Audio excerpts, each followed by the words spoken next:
good evening. Almost every night I say, get your water or a drink, get something cozy, snuggle up. I'm going to read. So it's Gran here again. Usually I run and get a drink of water before I read, but I wanted to show you. It's good to drink water. Earlier in the day is better, of course. So, speaking of cozy and comfy, do you have something that you really enjoy? This is a coat or a jacket that I like to wear. It's kind of fuzzy here and kind of soft here, and it's kind of got a bit of a pattern in it. I don't know if you can even see it on the light. Oh, just there maybe you can see it's kind of got a zigzag, almost like it's quilted. And this pillow is very soft, and you see the stripes on it? Well, what this is made out of is a kind of corduroy material.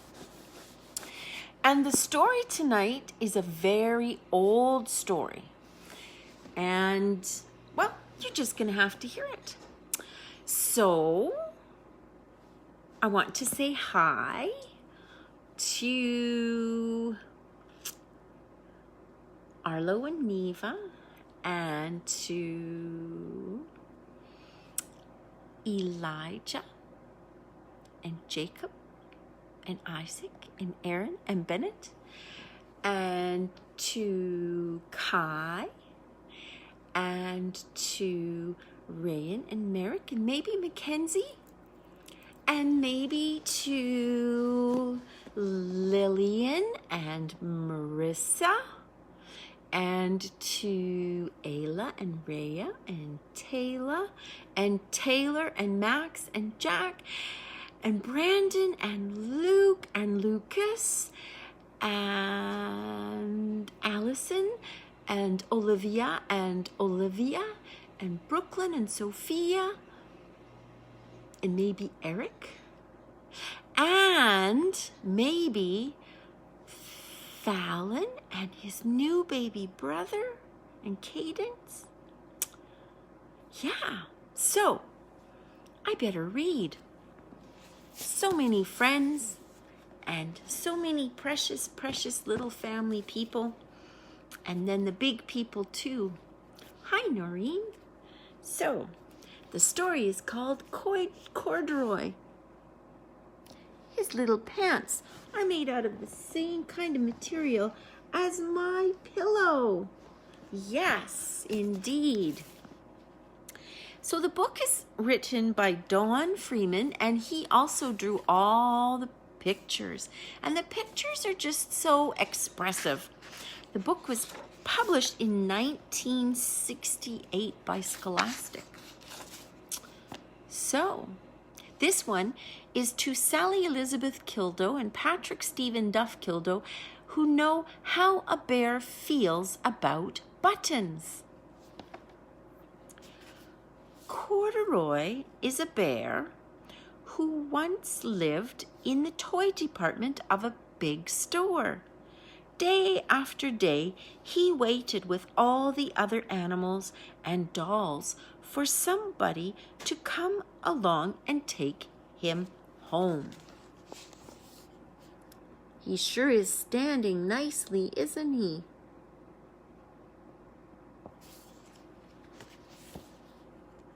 There was a problem. Did you see it? The store was always filled with shoppers buying all sorts of things, but no one ever seemed to want a small bear in green overalls.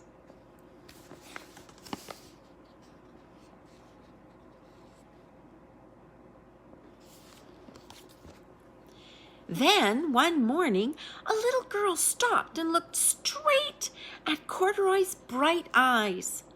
"Oh, Mummy," she said, "look, there's the very bear I wanted." "Not today, dear," her mother sighed. "I've spent too much money already. Besides, he doesn't look new. He's lost the button to one of his shoulder straps." Did Did you notice that in the first picture? See his little button? It doesn't do up because there's no button there. The mom sure looks tired, hey? Oh, thank you. Corduroy watched them sadly as they walked away.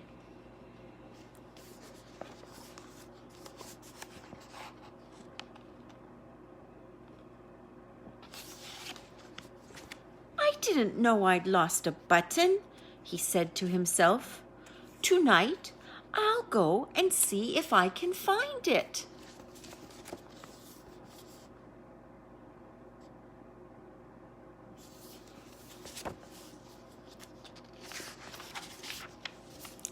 Late that evening, when all the shoppers had gone and the doors were shut and locked, Corduroy climbed carefully down from his shelf.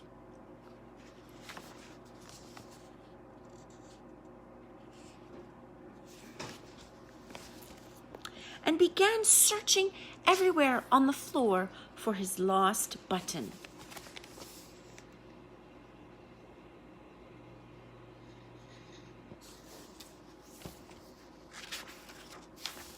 Suddenly, he felt the floor moving under him.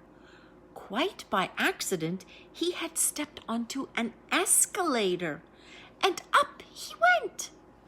Escalator is moving stairs that they have in big stores in the big city, and they go all by themselves. Do you see the little bear? They go flat at first, and then they become stairs. Here's Corduroy again. Could this be a mountain? He wondered. I think I've always wanted to climb a mountain. Up, up, up he's going. He stepped off the escalator as it reached the next floor, which is trickier than you think. And there before his eyes was a most amazing sight. Tables and chairs and lamps and sofas and rows of beds. This must be a palace, Corduroy gasped. I guess I've always wanted to live in a palace.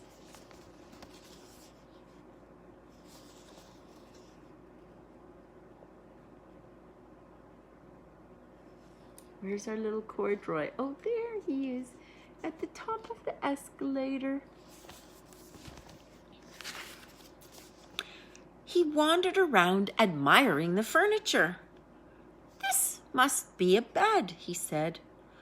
I've always wanted to sleep in a bed.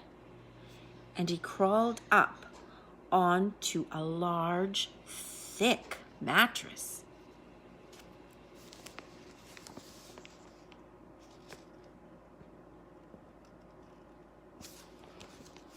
All at once, he saw something small and round.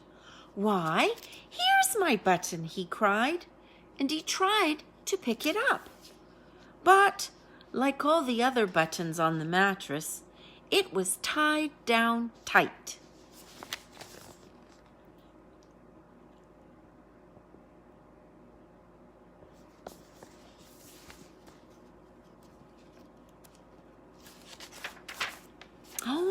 He yanked and pulled with both his paws until, pop!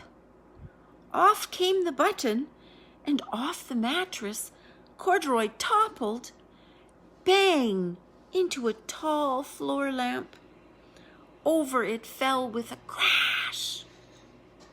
Oops. There's the button. Here's the lamp. Oh.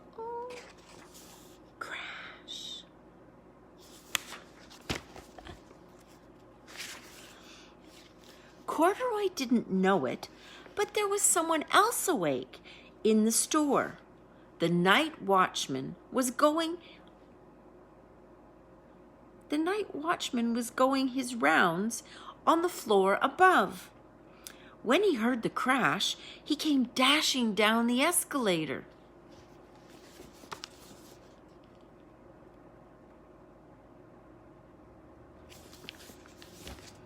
Now, who in the world did that? He exclaimed. Somebody must be hiding around here.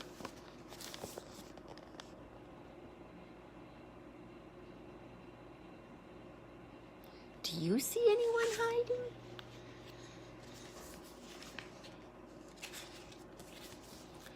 He flashed his big light under and over the sofas and beds until he came to the biggest bed of all. And there he saw 2 fuzzy brown ears sticking up from the covers.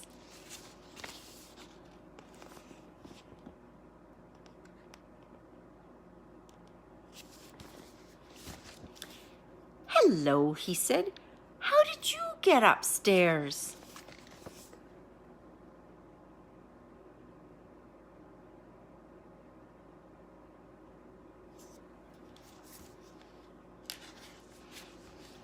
The watchman tucked Corduroy under his arm and carried him down the escalator.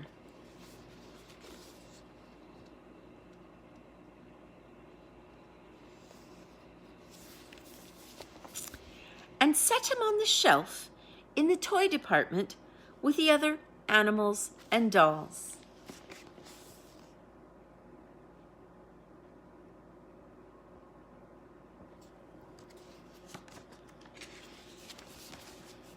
Hi guys!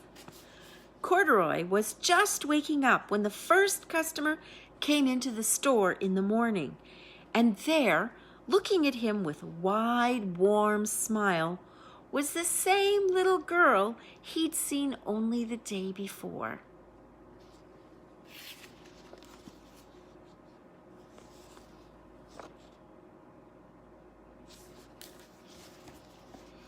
I'm Lisa, she said, and you're going to be my very own bear.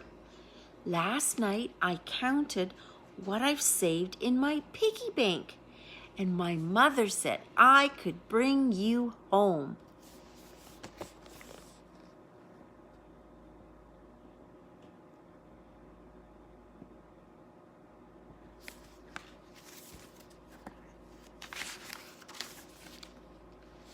Shall I put him in a box for you? The sales lady asked. Oh, no, thank you, answered Lisa, and she carried Corduroy home in her arms.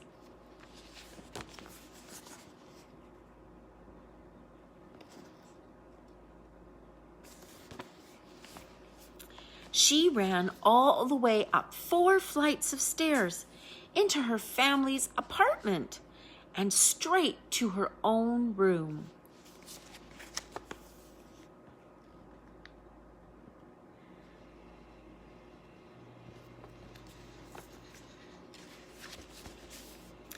Corduroy blinked. There was a chair and a chest of drawers, and alongside a girl-size bed stood a little bed just the right size for him. The room was small, nothing like the enormous palace in the department store. This must be home, he said. I know I've always wanted a home.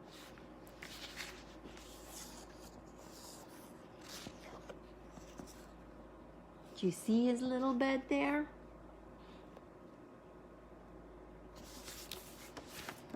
Lisa sat down with Corduroy on her lap and began to sew a button on his overalls. I like you the way you are, she said, but you'll be more comfortable with your shoulder strap fastened.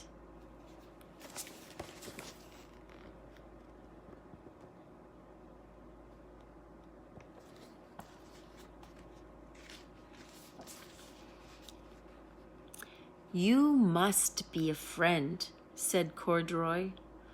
I've always wanted a friend. Me too, said Lisa, and gave him a big hug.